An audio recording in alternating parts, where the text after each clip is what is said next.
샬롬, 사랑하는 성도 여러분, 평안하셨습니까? 네, 오늘은 가상 치른 네 번째 시간 마태복음 27장 46절입니다. 제목은 엘리 라마 사박다니. 제9시쯤에 예수께서 크게 소리질러 가라사대. 제9시는 오늘날 오후 3시를 말합니다.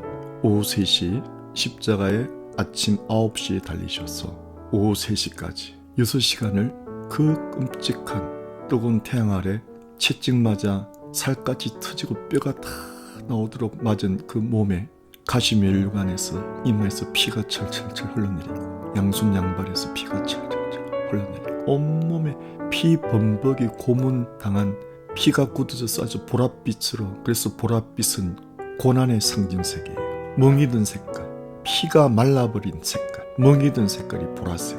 그래서 성금요일날 십자가의 보라색을 그는 것입니다. 그 9시, 오후 3시, 이제 운명의 시간이 다가오는 그 시간에 제9시쯤에 예수께서 크게 소리질러 가라사대 엘리 라마 사박다니 하시니, 이는 곧 뜻을 말합니다. 나의 하나님 어찌하여 나를 버리셨나이까 하는 뜻이라. 마태복음 27장 46절. 이 말씀이 바로 십자가상 7말씀 중에 네 번째 말씀입니다. 굉장히 중요한 말씀입니다. 십자가상 7마디는 다 중요한 핵심 내용을 담고 있습니다. 많은 이단들이, 많은 신흥 종교들이, 많은 인본주의자들이, 심지어 여러분이 잘 아시는 서울대 출신 이문열 작가가 쓴 베스트셀러 사람의 아들, 거기서도 엘리 라마 사박다니를 잘못 해석해서 이거 봐라, 예수님은 구세주가 아니다, 나의 하나님 나를 왜 버리시나이까, 이렇게 고백한 사람이 어떻게 구세주냐, 이렇게 인본적으로, 학문적으로, 소설적으로, 문학적으로 해석해버린 거예요. 그 서울대 나온 똑똑한 사람이 이것을 영적으로 잘 해석해야 됩니다. 여러분, 십자가를 바로 해석해야 성경이 풀리는 것입니다. 십자가는 나 죽고 너 살라예요. 완전 역설적 진리죠. 나 죽고 너 살라, 나 죽고 너 살라 하면 다 산다는 거예요. 하늘의 미랄이 땅에 떨어져 흙에 들어가서 죽으면 많은 열매를 맺고, 땅에 떨어져 하늘 그대로 있으면 그대로 있느니라. 하늘 그대로 있다가 새가 주워 먹어버리겠죠. 그럼 새가 주워 먹어버리면 그 밀이 새똥이 되어버리겠죠. 자기를 위해서 사는 사람은 하나님과 아무 관계가 없다는 거예요. 예수 믿고도 자기만을 위해서 사는 사람은 끝까지 예수를 안 믿는 거예요. 예수 믿고 제대로 은혜 받은 사람은 이제 삶이 나를 위한 삶이 아니고 그리스도를 위한 삶이 되는 것입니다. 물론 아주 고사리 같은 작은 헌신이라도 그래도 주님을 위해서 살려고 발버둥 치는 삶이죠. 그래서 이 엘리 라마 사박다니는 굉장히 역설적 진리입니다. 파라독스입니다. 문자 그대로 해석하면 큰일 납니다. 이거 봐라, 예수님이 지금 하나님께 원망하고 있지 않느냐, 왜 저를 버림가로 원망하고 있는데 어떻게 구세주가 되느냐. 아니죠.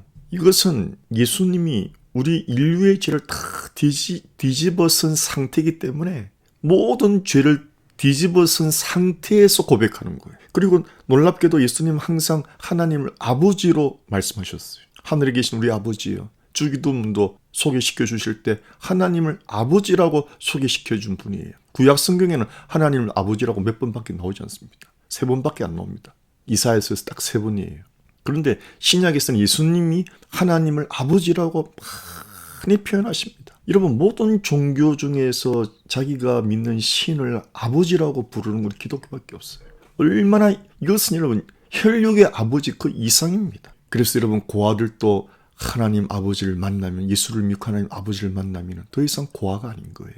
정말 양부모 밑에서 자란 사람들보다 더 귀하게 자라는 거예요. 하나님을 아버지로 모신 사람은. 이게 기독교의 신비입니다. 하나님을 아버지로 부른다. 그런데 오늘 이 십자가상 네 번째 말씀에서는 예수님이 하나님 아버지로 안 부르시고 하나님이라고 불러요. 엘리 나의 하나님. 왜 그렇죠? 지금 이 순간은, 십자가에서 죽는 이 순간은 우리 인류의 죄를 다 뒤집어 썼기 때문에, 죄의 독을 마셨기 때문에 아버지 하나님과 아들의 관계가 아니에요. 저주받은 관계가 되어버린 거예요. 죄는 저주거든요. 예수님이 우리가 지은 모든 죄의 독을 마셨단 말이에요, 십자가에서. 그래서 예수님은 죄인이 되신 거예요. 그래서 버림을 다 받아야 되는 거예요. 그래서 이거는 죄인된 우리 인간의 대표로서 죄인된 대표로서 절규하는 겁니다. 하나님 아들로서 절규하는 거 아니니 죄인으로서, 죄인의 대표로서 버림받아야 할 우리의 입장에서 예수님이 절규하는 거예요. 그래서 아버지라 그러지 않고 하나님, 나의 하나님, 어찌하여 나를 버리셨나. 여러분, 죄의 결과는 버림받고 영원한 불못에 들어가는 거예요. 뭐가 됩니까? 하나님을 버린 사람, 하나님을 믿지 않는 사람, 끝까지 믿지 않는 그것이 버리는 거, 하나님을 버리는 거죠. 하나님을 거절하는 거죠. 여러분, 인생에서 가장 고통이 버림당하는 것입니다. 이혼당한 여자들의 아픔은 평생 갑니다. 그것도 바람나서 버림당한 여자의 고통은 평생 갑니다. 그 남자가 100% 잘못되었는데도 자기가 평생 버림당한 사람으로 평생 그 상처를 안고 살아가는 사탄의 속임수에 속아서 고통 중에, 여러분 최진실 씨도 그 고통 가운데 결국 자살한 거 아닙니까? 결국 최진실을 버리고 간 그 남자도 자살했죠. 이게 사탄의 역사 아닙니까? 잘못된 생각을 심어주는 거예요. 그냥 내 남편이 헷가닥에서 바람났구나 이런 생각하고 말아야 되지. 내가 부족해서 나는 버림당한 거야. 내가 못나서 버림당한 거야. 그 사탄의 저주의 말을 듣고 뱀의 소리를 듣고 있습니까, 여러분? 예수 믿으면서도 저는 분명히 선을 긋습니다. 이혼한 사람들도 이혼을 당한 사람이 있고 이혼을 주도한 사람, 이혼을 주도한 사람은 회개해야 돼요. 하나님이 짝지어 준 것을 나누지 못하리라 했는데 내가 이혼을 주도한 사람은 회개하셔야 돼요. 물론 특정 일은 있습니다. 남편이 계속 구타를 한다든지 술 먹어서 계속 구타해서 죽을 지경까지 이른다면 그건 이혼해야 되죠. 살 수가 없죠. 그리고 남편이 막 도둑질, 강도질을 계속 시킨다면 이혼해야 되죠. 그런 것이 아니고 성격 차이라든지 이런 사소한 문제를 이혼하는 것은 그것은 하나님의 말씀을 거역하는 거예요. 그러나 이혼 당한 것, 남편이 바람났어, 부인이 바람났어, 나를 버리고 간 것은 그거는 사탄을 따라간 거니까 여러분이 죄책감을 가질 필요가 없는 거예요. 그것을 분명히 해야 됩니다. 여러분이 재수 없는 사람도 아니고 여러분이 저주받은 사람도 아니고 여러분이 사랑받지 못한 존재도 아니에요. 여러분을 버리고 간 그 사람이 사탄한테 끌려간 거죠. 이것을 확실히 하고 여러분은 하나님께 사랑받고 소중한 존재임을 잊지 말아요. 뱀의 소리를 듣지 마세요. 사탄의 소리를 듣지 마시기를 축원합니다. 예수님은 왜 나를 버리시나이까? 우리가 버림받아야 돼. 우리가 하나님을 믿지 않고 살았기에 우리는 지옥 가서 버림받아야 할 존재인데 예수님이 우리를 버림당하지 않기 위해서 자신이 버림당하시는 이것이 십자가의 핵심 메시지예요. 우리가 버림받아야 되는데 예수님이 대신 버림당하셨다. 십자가의 진리는 대신의 진리예요. 내가 받아야 할 고통을 예수님이 대신 받으셨다. 내가 받아야 할 저주를 예수님이 대신 받으셨다. 내가 버림받아야 되는데 예수님이 대신 버림받으셨다. 내가 죽어야 되는데 예수님이 대신 죽으시고 나 죽고 너 살라. 내가 버림당할 테니 너는 사랑받아라. 이게 복음이에요. 이 진리를 모르고 말도 안 되는 인본주의, 철학, 개똥철학, 세상의 초등학문 이 진리의 말씀을 엉터리로 해석해가지고 온갖 이단들이 나타나고 예수님은 실패자라고 말하고 봐라 예수님이 하나님께 원망한 거 봐라. 원망이 아니에요. 우리 대신에 예수님이 대신 저주를 받고 버림당하시는 가장 절정의 순간인 거. 예수님이 우리 대신에 저주를 받고 하나님께 버림당하고 죽어가시는 절정의 순간이에요. 십자가의 클라이막스. 내가 받아야 할 저주를, 내가 받아야 할 버림받음을, 내가 받아야 할 그 고통을 예수님이 대신 받으시는 이 놀라운 장면을 엉터리로 해석하고 있다. 여러분 진리를 바로 받으시기를 축원합니다. 진리의 말씀을 바로 해석하라고 성경은 강조하고 있습니다. 예수님이 나 대신 버림당하신 거예요. 정명이 뭐죠? 예수님은 하나님을 아버지라고 부르셨어요. 이 순간말은 죄인의 대표이기 때문에 하나님으로 오직 완전 하나님과 남이 되어버린 거예요. 여러분 여기 비밀이 있습니다. 예수를 정말 믿는 사람은 하나님을 아버지라고 자연스럽게 말합니다. 기도할 때도 아버지, 하나님 아버지. 그러나 예수를 모르는 사람, 만나지 않는 사람은 하나님을 하나님이라고 말을 해요. 이걸 아셔야 돼요, 여러분. 사람이 언어만 들어도 저 사람이 예수 믿는지 안 믿는지 금방 탄로납니다. 숨길 수가 없어요. 여러분, 자기 아버지가 아닌데 아버지란 말이 쉽게 나옵니까? 안 나옵니다. 그러나 정말 예수 믿는 사람들은 하나님이 정말 영원한 아버지가 되셨기 때문에 아버지라는 말이 자연스럽게 나오는 거예요. 그 한마디 들어보면 가짜인지 진짜인지 안다 이 말입니다. 아멘. 이사야서 53장 1절에서 12절을 여러분 꼭 읽고 묵상하시기 바랍니다. 이사야 53장이 십자가에서 당한 예수님의 그 고난 고통의 절절한 모습을 묘사했어요. 이사야 53장은.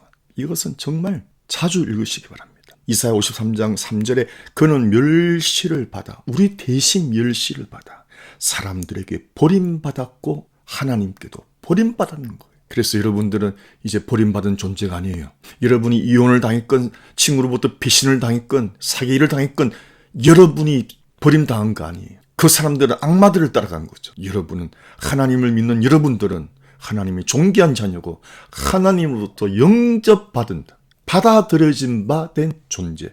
버림당한 게 아니에요. 받아들여진 바 되었다. 아멘? 왜요? 예수님이 버림당하셨어요. 나 대신에. 꼭 기억하시기 바랍니다. 예수님은 나 대신에 멸시를 받으시고, 예수님은 나 대신에 고통을 예수님은 나 대신에 버림당하셨습니다. 예레미야 2장 19절에 그런즉 내 하나님 여호와를 버리는 건 예수를 믿지 않는 것과 내 속에 나를 경외함이 없는 것이, 예수를 믿는다고 하면서 하나님 믿는다고 하면서 하나님과 교통도 하지 않고 말씀도 보지 않고 내 속에 나를 경외함이 없는 그 가짜 신앙, 그것이 악이요 고통인 줄 알라. 예수 믿으면서도 왜 고통이 옵니까? 예수 믿으면서도 왜 그렇게 근심이 많아요? 믿지 않는다는 거죠. 말씀 안 본다는 거예요. 하나님과 교통 안 한다는 거예요. 그것이 악이라는 거예요. 하물며 예수를 믿노라고 하면서도 성경 보지 않고 하나님과 관계를 맺지 않으면, 여러분 부모님을 집에 모셔놓고 한마디도 말을 안 하고 살면 그 부모님이 얼마나 완전 고문당하는 거 아닙니까? 그 부모님이 아이고 우리 빨리 고향으로 돌아갑시다, 아주 가시방석입니다. 그럴 거 아니에요. 부모님을 모셨으면 아침 저녁으로 문안 인사드리고 식사 시간에도 말씀드리고 계속 대화를 나눠야 부모님들이 기쁘지. 부모님을 모셔놓고 한마디도 안 하고 산다? 그런 신앙생활? 예수 믿는다고 하면서 예수님과 한마디도 말하지 않고 산다? 거짓이요, 악이요, 죄요. 그것이 하나님을 경외함이 없는 것이 악이요 고통인 줄 알라. 주 만군의 여호와의 말씀이니라. 아멘. 하물며 예수를 믿노라고 하면서도 하나님과 일절 대화도 없고 말씀도 안 본다면 그 가짜인데, 하물며 아예 하나님을 관심도 없어요. 아예 하나님 관심 없어요. 교회 가본 적도 없고 예배 해본 적도 없고 찬송해본 적도 없고 말씀 본 적도 없는 그런 무관심한 하나님을 버린 사람들은 갈 곳이 어딥니까? 하나님을 버렸으니 당연히 하나님께 버림받고 지옥 가는 거죠. 하나님을 믿어야 예수님이 나 대신 버림받음으로 우리가 지옥 안 가는 거죠. 아멘. 하나님 말씀입니다. 꼭 기억하시기 바랍니다. 하나님에게 무관심한 사람, 하나님에게 전혀 무관심한 사람은 그게 죄의 악이란 말이에요. 그럼 그 영혼은 버림받아서 영원한 지옥 불못에 간다. 예레미야 17장 13절에 이스라엘의 소망이신 여호와여. 우리의 소망, 이스라엘은 모든 믿는 자의 신분이에요. 이스라엘의 소망이신 여호와여. 우리의 소망은 하나님입니다. 물질 아닙니다. 다 사라집니다. 인물 아닙니다. 늙고 쭈글쭈글해집니다. 이스라엘의 소망이신 여호와의 무릇 주를 버리는 자는, 보십시오, 나오죠. 주님을 버리는 게 뭐냐? 주님께 무관심한 자는, 주님을 모르는 자는, 주님과 관계없는 자는, 주의 말씀을 보지도 않는 자는, 주님과 교통하지 않는 자는 다 수치를 당할 것이라. 부끄러움을 당할 것이라. 무릇 여호와를 떠나는 자는, 버린 자는, 관심 없는 자는 헐게 기록이 되오리니, 헐게 기록된 사람 누구죠? 여호와를 버린 자, 여호와를 떠난 자, 여호와와 관계없는 자, 하나님께 무관심한 자는 어디 헐게 기록이 된다. 예수를 믿는 자 생명책에 기록이 된다. 딱 틀리죠? 생명책에 기록돼서 영원한 생명 받게 되고 영원한 나라 들어가게 되고, 헐게 기록된 사람은 하나님을 떠난 자다. 하나님께 무관심한 자다. 어디로 갑니까? 헐게 기록된 자는 영원한 불못으로 들어간다. 이는 생수의 근원이신 여호와를 버림이니라. 하나님의 말씀을 보지도 않고 믿지도 않고 조롱하고, 성경이 밥 먹여주냐? 기도한다고 뭐 되냐? 하나님 믿는다고? 예수 믿는 것들, 이거는 사람을 기독교를 조롱하는 것이 바로 생수의 근원이신 여호와를 버린 사람들, 헐게 기록된 사람은 저주를 받고 지옥에 떨어지는 것입니다. 사랑하는 성도 여러분, 엘리 엘리 라마 사박다니, 가상칠은 네 번째 말씀, 예수님은 왜 저주를 받고 버림당했나요? 예수 안 믿으면 우리가 저주받고 버림당해서 지옥 가는 거예요. 그 누구도 서울대를 나왔건 하버드를 나왔건 여러분의 가문이 얼마나 훌륭하고 상관없어요. 예수 안 믿으면, 하나님 모르면 영원히 버림받고 저주받아 지옥 불못에 떨어지는 거예요. 그러나 예수 믿으면 예수님이 내가 받아야 할 영원한 저주 지옥을 대신 받으심으로, 대신 버림받으심으로 저와 여러분은 다시는 저주를 받지 않고 영원한 천국에 들어가는 것이에요. 이것이 십자가의 복음인 것입니다. 십자가의 복음은 대신 받으신 거예요. 나 대신.